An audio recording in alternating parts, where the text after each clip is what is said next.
श्रीकालभैरवाष्टकम्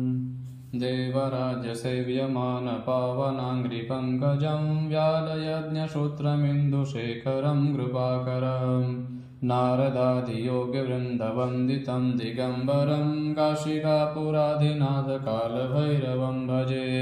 भानुकोटिभास्वरं भवाब्धिपारवकं परं नीलकण्ठमीप्सितार्थदायकं त्रिलोचनम् कालकालमम्बुजाक्षमक्षशूलमक्षरं काशिकापुराधिनाथकालभैरवं भजे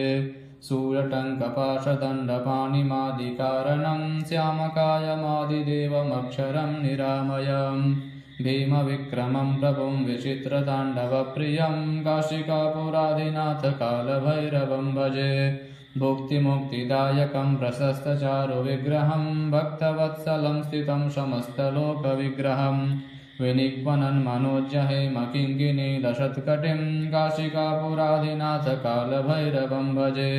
धर्मसेतुपालकं त्वधर्ममार्गनाशकं कर्मपाशमोचकं सुशर्मदायकं विभुं स्वर्णवर्णशेषपाशशोभिताङ्गमण्डलं काशिकापुराधिनाथकालभैरवं भजे रत्नपादुकाप्रभाविरामपादयुग्मकं नित्यमद्वितीयमिष्टदैवतं निरञ्जनं मृत्युदर्पनाशनं करालदंष्ट्रमोक्षणं काशिकापुराधिनाथकालभैरवं भजे अट्टहासभिन्नपद्मजाण्डकोशसन्ततिं दृष्टिपादनष्टपापजालमुग्रशासनम्